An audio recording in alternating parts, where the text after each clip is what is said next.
भूगोल का पेपर बस 3 दिन दूर है और सपना है पूरे में से पूरे नंबर लाने का। सुनने में थोड़ा मुश्किल लग सकता है ना? पर सच कहूं तो बिल्कुल नहीं, अगर हमारे पास एक स्मार्ट प्लान हो। तो चलिए देखते हैं कि इन आखिरी के कुछ दिनों का सबसे सही इस्तेमाल कैसे करना है। तो सबसे बड़ा सवाल यही है, टाइम है बहुत कम और प्रेशर वो तो बहुत ही ज्यादा है। क्या सच में सिर्फ 3 दिनों के अंदर 56 में से 56 लाना मुमकिन है? जवाब है हाँ, बिल्कुल है। लेकिन इसके लिए ना सिर्फ कड़ी मेहनत से काम नहीं चलेगा, हमें स्मार्ट तरीके से काम करना होगा। तो चलिए इस चुनौती से निपटने की रणनीति बनाते हैं। हमारी स्ट्रैटेजी का जो पहला और सबसे जरूरी कदम है वो है ब्लूप्रिंट का एनालिसिस।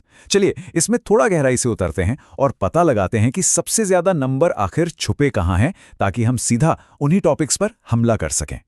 तो यहाँ एक बहुत ही मजेदार बात सामने आती है जो शायद पूरी गेम ही बदल दे।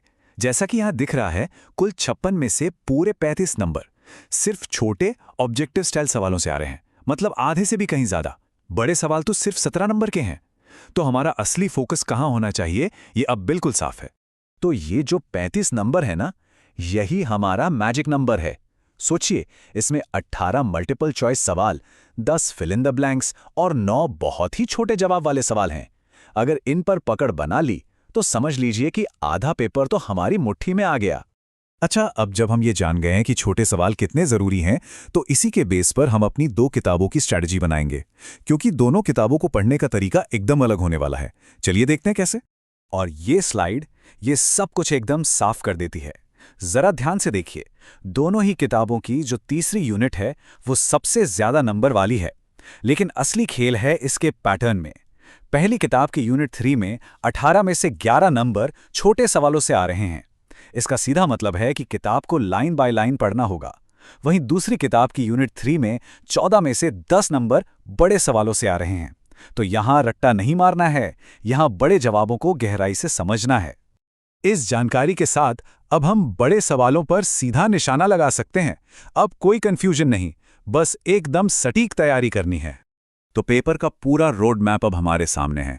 क्वेश्चन नंबर 15 वो पहली किताब की यूनिट 3 से ही आएगा, जैसे कि व्यापार या परिवहन पर। क्वेश्चन नंबर 16 वो दूसरी किताब की यूनिट 3 से होगा, जैसे खनिज संसाधन वाले टॉपिक पर। और क्वेश्चन 17-18 तो फिक्स हैं वर्ल्ड और इंडिया के मैप के लिए। अब हमें पता है कि बड़े नंबरों के लिए किन 2 यूनिट्स पर सबसे ज्यादा ध्यान देना है। ठीक है, तो एनालिसिस हो गया, स्ट्रैटेजी भी बन गई। अब टाइम है इसे अगले 3 दिनों के एक सॉलिड एक्शन प्लान में बदलने का।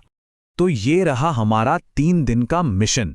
पहला दिन, पहली किताब की यूनिट 3 पर पूरा फोकस करना है और 18 नंबर पक्के करने हैं। दूसरा दिन, दूसरी किताब की यूनिट 3 के बड़े जवाब तैयार करने हैं और 14 नंबर अपनी जेब में डालने हैं। और तीसरा दिन, मैप्स पर काम करके 4 नंबर हासिल करने हैं और पुराने पेपर से सब कुछ रिवाइज कर लेना है। एकदम सीधा और सिंपल प्लान। और आखिर में बस एक बात याद रखनी है, जब तैयारी इतनी सटीक और प्लानिंग के साथ हो तो डरने की कोई वजह ही नहीं बचती। इस प्लान पर भरोसा रखिए और पूरे कॉन्फिडेंस के साथ तैयारी में जुट जाइए। सफलता जरूर मिलेगी। All the best.